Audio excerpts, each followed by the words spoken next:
இன்றைக்கி வாங்க நம்ம வீட்டில் என்ன சாப்பாடுன்னு பார்க்கலாம். எப்பயுமே கிச்சனுக்குள்ளே வந்தால் அரிசி எடுத்து தண்ணியில் போட்டுருவேங்க.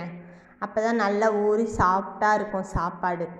ஒலை வச்சாச்சுங்க, அரிசியும் போட்டாச்சுங்க, ஒலை கொதிச்சு அரிசியும் போட்டாச்சு, சாப்பாடு வேகுது. அடுத்தது முருங்கைக்கீரைக்கு 2 சொம்பு தண்ணி வச்சு முருங்கைக்கீரையும் வேக போட்டாச்சுங்க. முருங்கைக்கீரை வெந்து முடித்தோடனே அதை எடுத்து வடிச்சிக்கலாங்க. ரசம் ஏற்கனவே வச்சுட்டேங்க. நார்மலாக நம்ம எப்பயும் வைப்போம்ல அது மாதிரி ரசம் வச்சு அதில் இந்த முருங்கைக்கீரை தண்ணியை நல்லா வடித்து விட்டுக்கணுங்க.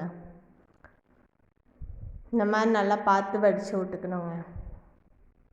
வடிச்சிட்டு கீரை தனியாக ஒரு தட்டில் மாற்றிக்கலாங்க.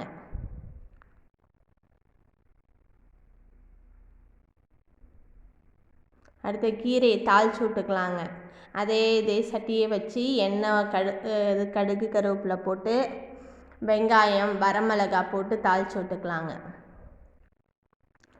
எண்ணெய் நல்லெண்ணெய் பாதி கடலெண்ணெய் பாதி நான் எப்பயும் ஊற்றிக்குவேங்க. இதில் கொஞ்சம் அதில் கொஞ்சம், அப்போ தாங்க டேஸ்ட்டாகவும் இருக்கும், ஹெல்த்தியாகவும் இருக்கும். செக்கு எண்ணெய் தாங்க வாங்குவேன். கடுகு போட்டுக்கலாங்க. வெங்காயம் வரமிளகா எல்லாம் போட்டு நல்லா வதக்கி விட்டுக்கலாங்க.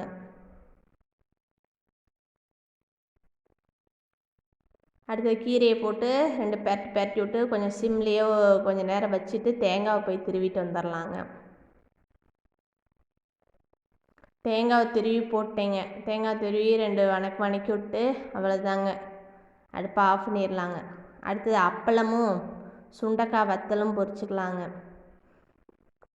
இன்றைக்கி நம்ம வீட்டில் முருங்கைக்கீரை ரசம், முருங்கைக்கீரை சாப்பாடு, அப்பளம், இது சுண்டைக்காய் வத்தல். எல்லோரும் வாங்க சாப்பிட்லாம், நாங்கள் சாப்பிட போகிறோம்.